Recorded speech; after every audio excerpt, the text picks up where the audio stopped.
할렐루야. 아멘. 네, 말씀을 사모하셔서 또한 주님의 말씀에 의지함받기 위해 특별히 오늘 오후 예배자리 가운데 나오신 여러분들을 진심으로 환영하고 축복합니다. 오늘은 또한 특별히 성경필사 봉헌 예배로 드립니다. 한 해 동안 말씀을 사모하여 온 교인이 정성껏 쓴 필사들을 모아서 한 권의 성경을 만들었습니다. 필사를 통하여서 우리에게 크신 은혜를 부어주신 그 하나님께, 또한 온 교인이 동참하여 한 땀 한 땀 한 권의 성경을 만들어감에 있어 하나 되게 하신 그 하나님께 영광과 감사를 올려드립니다. 속담 중에 물속에 사는 사람은 물 귀한 줄 모른다라는 그러한 말이 있습니다. 중국집 자식은 짜장면이나 짬뽕을 별로 좋아하지 않고, 또한 치킨집 자식은 치킨을 먹는 것을 별로 좋아하지 않는다라는 것이죠.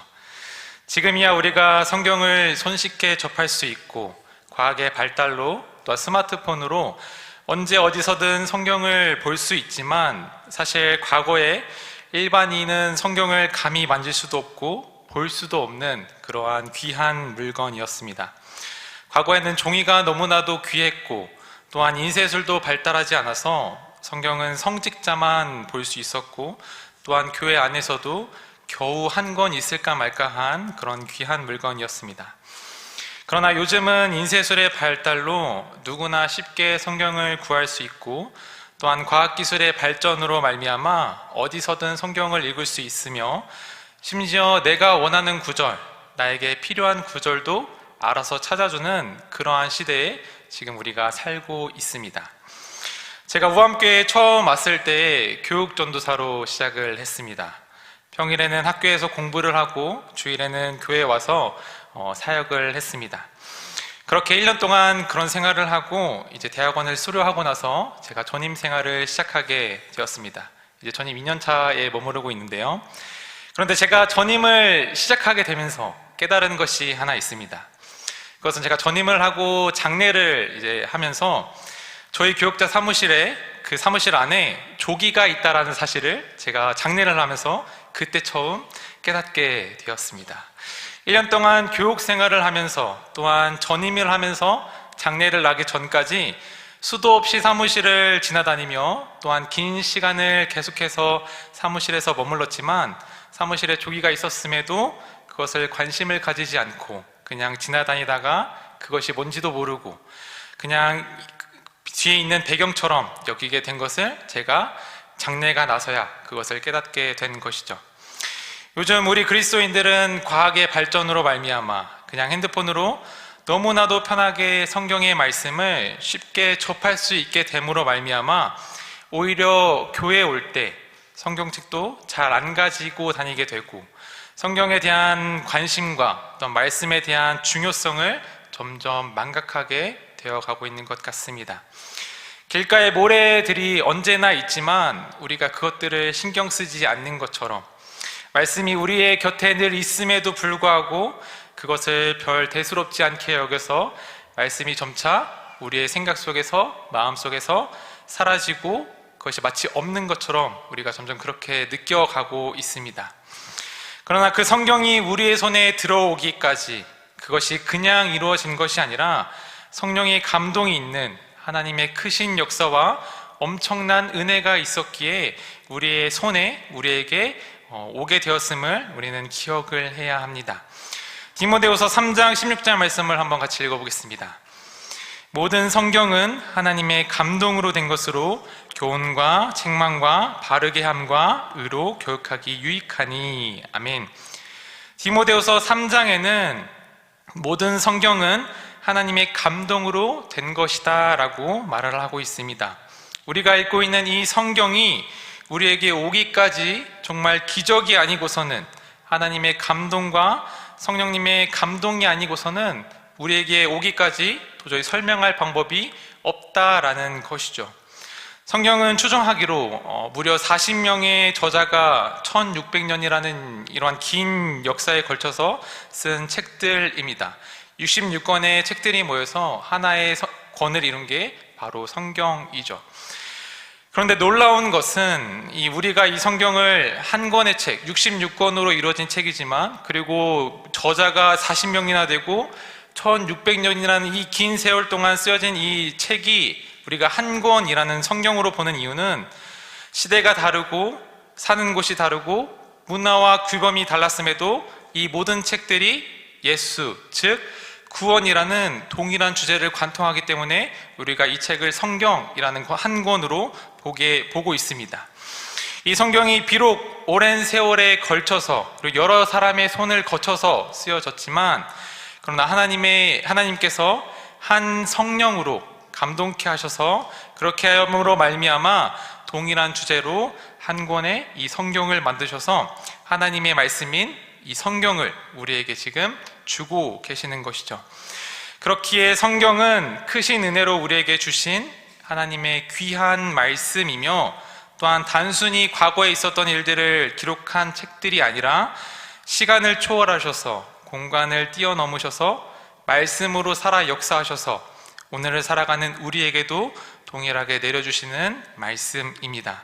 이 말씀으로 말미암아, 이 말씀을 통해 주시는 은혜로 말미암아 우리가 이 세상 가운데 나아갈 때에 올바르게 나아갈 수 있으며, 어떠한 고난과 역경이 오더라도 우리는 그 가운데 좌절하고 무너지는 것이 아니라 굳건히 하나님과 동행하며 나아갈 수 있습니다. 그것을 증명하는 대표적인 구절이 오늘 본문 말씀인 시편 119편 105절 말씀입니다. 오늘 본문 말씀 짧으니까 다시 같이 한번 읽어보겠습니다. 주의 말씀은 내 발의 등이요 내 길의 빛이니이다. 아멘.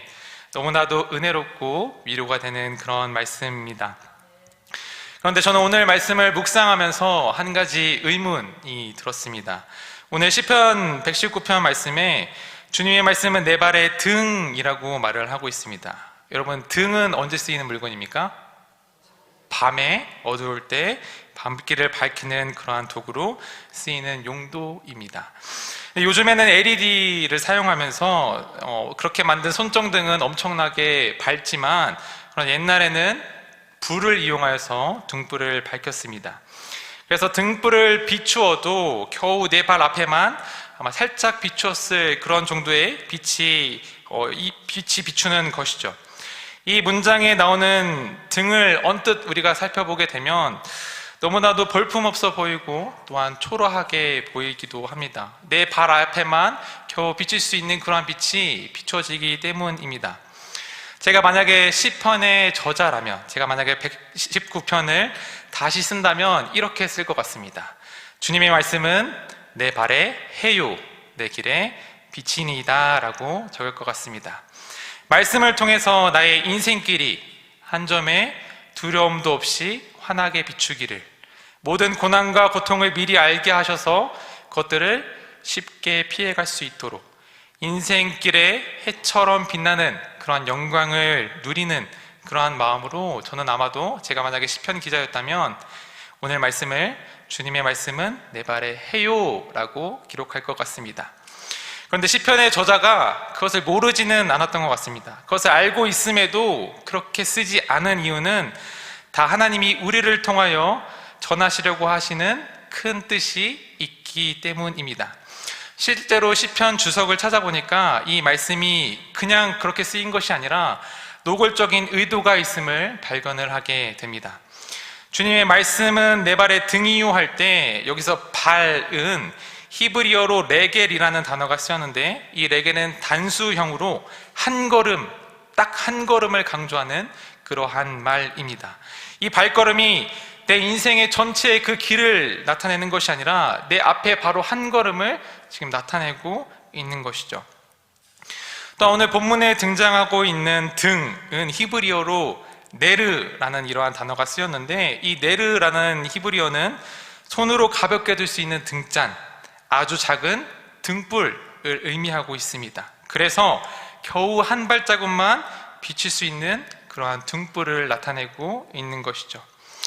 우리는 말씀을 통해서 우리의 인생이 드라마틱하게 변하기를 바라고, 또한 마법의 수정구슬을 보는 것처럼 인생의 고난과 고통을 미리 알고 피해가기를 바라는 그러한 축복을 바라고는 합니다.